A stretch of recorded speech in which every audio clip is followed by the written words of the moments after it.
Hello dear student, class 9th NCERT mathematics में आज हम लोग पढ़ने जा रहे हैं मैथ फर्स्ट का topic linear equation in two variables. तो देखिए, सबसे पहले आपको linear equation in two variable क्या है इसके बारे में आपको डिस्कस करना है। इसके बाद स्टूडेंट आपने इससे पहले स्टडी की है linear equation in one variable. तो आपको मैं थोड़ा सा रिकैप कर देता हूँ। इस फॉर्म में ax plus b is equal to 0, इस फॉर्म में कोई इक्वेशन अगर आपको गिवन है तो इसको आप कहेंगे linear equation in one variable. ये form linear equation in one variable का है। जैसे आपको इस टाइप के कुछ क्वेश्चन गिवन होते हैं या आपको इस टाइप का कोई क्वेश्चन गिवन है, तो ये क्या है स्टूडेंट्स, ये है लीनियर इक्वेशंस इन वन वेरिएबल। तो आपको ये पहले प्रीवियस क्लासेस में पढ़ाया जा चुका है।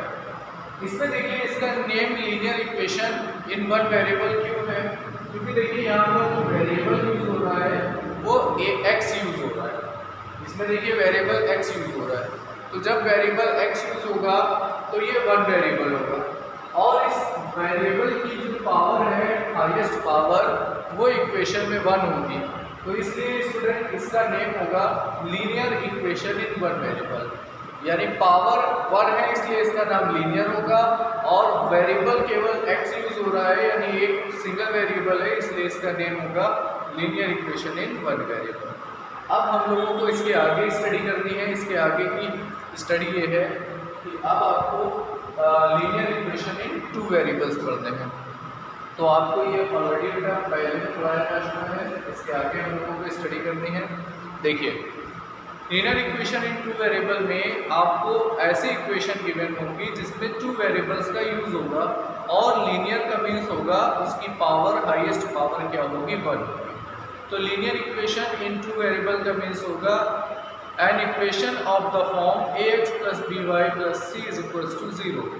जैसे कोई इक्वेशन है जिसमें ax plus B Y plus C equals to 0 है, तो इस टाइप की इक्वेशन को linear equation in two variable बोलेंगे। आइए हम लोग इसकी डेफिनेशन देखें।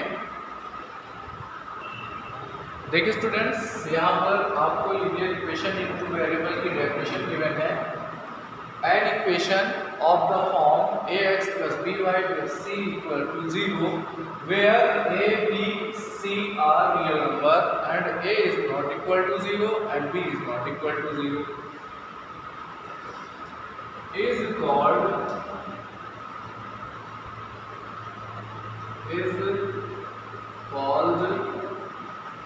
linear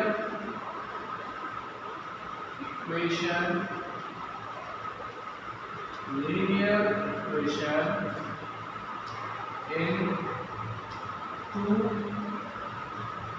variable।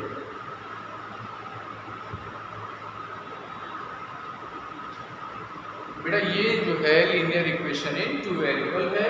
देखिए linear equation in two variable में यहाँ पर ax plus B Y plus C equals to 0 form में अगर आपको कोई इक्वेशन गिवन हो तो ये linear equation in two variable होगा। इसका आप एग्जांपल देख लीजिए। 2x plus 3y plus 5 is equal to 0, ये एक एग्जांपल होगा। या आप इस तरह से भी देख सकते हैं 4y minus 3x minus 7/2 equal to 0। यहाँ पर देखिए वेरिएबल यूज होंगे, वेरिएबल यूज हो रहे हैं x एंड y और ABC के प्लेस पर है 2, 3 एंड 5। और देखिए स्टूडेंट, यहाँ पर a की प्लेस पर 2 और b के प्लेस पर 3 होगा। a एंड b की वैल्यू नॉट इक्वल टू 0 होगी। अगर a और b की वैल्यू इक्वल टू 0 होगी तो फिर यहाँ पर x और y के टर्म फिनिश हो जाएंगे और ये linear equation in two variable नहीं होगा। तो ये एक इक्वेशन है और ये इक्वेशन का linear equation in two variable का फॉर्म है। ओके डियर स्टूडेंट्स, अब आइए हम लोग इसको कुछ एग्जांपल्स की हेल्प से समझते हैं। देखिए स्टूडेंट्स, यहाँ पर आपको एग्जांपल नंबर फर्स्ट में क्वेश्चन गिवन है, right each of the following equations in the form ax plus by plus c equals to 0 and indicates the values of a, b and c। आपको यहाँ पर जो following equations given है, ये जो आपको इक्वेशंस गिवन है, इसको आपको ax plus B Y plus C के फॉर्म में रिप्रेजेंट करना होगा और उसके बाद आपको ए बी सी की वैल्यू को इंडिकेट करना होगा। तो आइए हम लोग इसको देखते हैं कि हम लोग इसे कैसे सॉल्व करते हैं। सबसे पहले तो फर्स्ट पार्ट का सोल्यूशन देखिए, 2x plus 3y is equal to 4.37। देखिए सबसे पहले तो ये पार्ट इक्वल्स टू में यहाँ पर 0 होगा, क्योंकि यहाँ पर जो फॉर्म होगी वो होगी ax plus B Y plus C equals to 0, तो इक्वल टू में 0 होगा। तो स्टूडेंट ये 4.37 आप लेफ्ट साइड में ट्रांसफर कर देंगे तो ये आपको मिल जाएगी 2x प्लस 3y और इसका साइन चेंज हो गया माइनस 4.37 इक्वल्स टू 0। अब आप देखिए इसको, ये फॉर्म है ax plus B Y plus C equals to 0।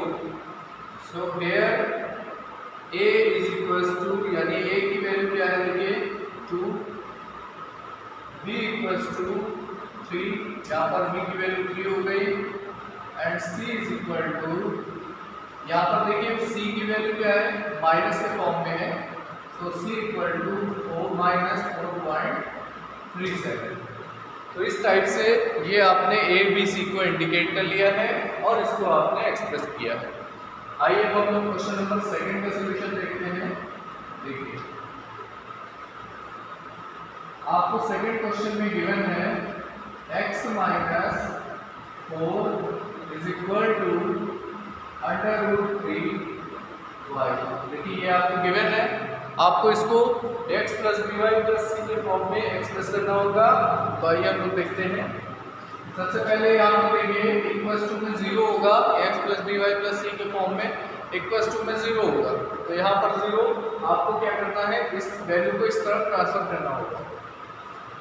तो आप यहाँ लिखेंगे x और ये वैल्यू आप इस साइड ले आइएगा तो निगेटिव होगी √3y और यहाँ पर देखिए माइनस 4 और इक्वल टू आपको 0 के मैंने 0 हो गया। अब आप देखिए इसको आपने x plus B Y plus C के फॉर्म में एक्सप्रेस कर लिया है। अब आपको इंडिकेट करना होगा a b एंड c। तो देखिए a क्या है, x के मल्टीप्लिकेशन में आपको a गिवन है, इसका मीन्स है a क्या है, कोफिशिएंट ऑफ x है। x के मल्टीप्लाई में जो नंबर गिवन होगा उसे आप कोफिशिएंट ऑफ x बोलते हैं। इसी तरह से b y के मल्टीप्लाई में गिवन है, तो b क्या है, y का कोफिशिएंट होगा। तो आपको देखना है यहाँ पर x के साथ मल्टीप्लिकेशन में 1 है, तो कोफिशिएंट ऑफ x 1 हो गया।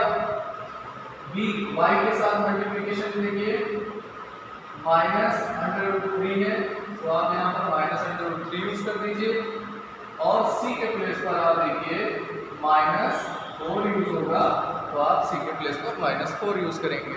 तो इस टाइप से देखिए आपको यहाँ पर a b c की वैल्यू मिल जाएगी। ओके डियर स्टूडेंट, तो अब आप लोग इसके एग्जाम्पल के रिमेनिंग पार्ट्स को ट्राई करेंगे। आइए नेक्स्ट क्वेश्चन देखते हैं हम लोग। आइए डियर स्टूडेंट्स, हम लोग नेक्स्ट क्वेश्चन एग्जाम्पल नंबर 2 देखते हैं। Write each of the following as an equation in 2 variables. आपको यहाँ पर क्वेश्चन गिवन है, इसको आपको एक्सप्रेस करना होगा 2 वेरिएबल के फॉर्म में, यानी लीनियर इक्वेशन इन 2 वेरिएबल के फॉर्म में आपको इसको एक्सप्रेस करना होगा। तो देखिए स्टूडेंट, यहाँ पर आपके पास केवल सिंगल वेरिएबल यूज हो रहा है, दैट इज x यूज हो रहा है। इस क्वेश्चन में भी सिंगल वेरिएबल होगा। इसके बचे रिमेनिंग पार्ट्स में देखिए y वेरिएबल यूज हो रहा है। तो हम लोग इसको किस तरह से 2 वेरिएबल के फॉर्म में एक्सप्रेस करते हैं, आइए हम लोग क्वेश्चन में देखते हैं।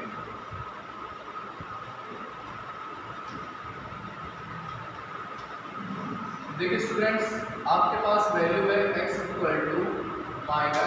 -5 गिवन। अब आप -5 को इस साइड ट्रांसफर कर लीजिए, तो ये -5 से क्या हो गया +5 = 0। अब देखिए यहाँ पर ये वेरिएबल x यूज़ हो रहा है, लेकिन हमें इसको 2 वेरिएबल में कन्वर्ट करना है, तो यहाँ पर एक y वेरिएबल भी यूज़ होना चाहिए। तो देखिए यहाँ पर आपको इस टाइप से y वेरिएबल का यूज़ करना है कि इक्वेशन भी अनचेंज हो और वेरिएबल y भी यूज़ हो जाए। तो आप लोग ऐसा कैसे पॉसिबल है, आइए देखें।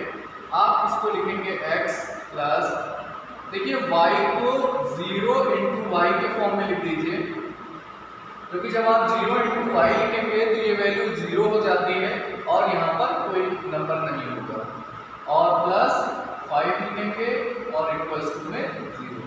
देखिए स्टूडेंट यहाँ पर 0 इंटू वाई है, क्योंकि जब आप इसका मल्टीप्लाई करेंगे तो ये आंसर 0 हो जाएगा। तो आपके पास रिमेनिंग क्या होगा, x प्लस 5, तो रिमेनिंग वही बचेगा, x प्लस 5 रह जाएगा। तो इस तरह से आप देखिए, इस तरह से हमने इसको ब्रेक कर लिया है। अब देखिए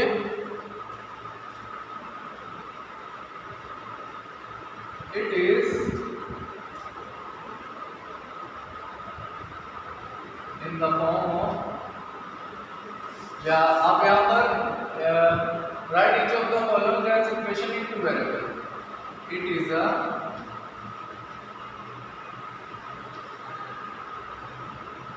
linear equation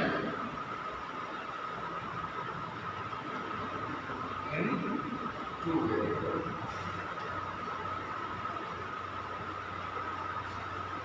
आप यहाँ पर उसको इस टाइप से एक्सप्रेस कर दीजिए। ओके डियर स्टूडेंट, अब इसी तरह से नेक्स्ट क्वेश्चन देखिए। आपको 2x = 3 वाला आपको कैसे करना है। देखिए स्टूडेंट्स, अब आप यहाँ पर इसका थर्ड पार्ट देखेंगे।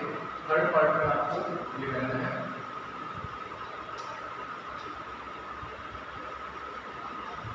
(2x = 3), ये आपको गिवन है।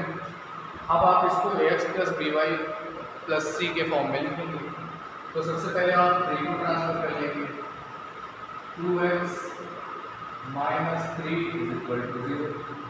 अब देखिए यहाँ पर वेरिएबल y वाला कोई भी टर्म नहीं है, तो वेरिएबल y वाला टर्म आपको बनाने के लिए 2x प्लस y के प्लेस पर 0 इंटू वाई लिख दीजिए, फिर आप -3 लगाइए और फिर आप इक्वल टू में 0 यूज कर दीजिए।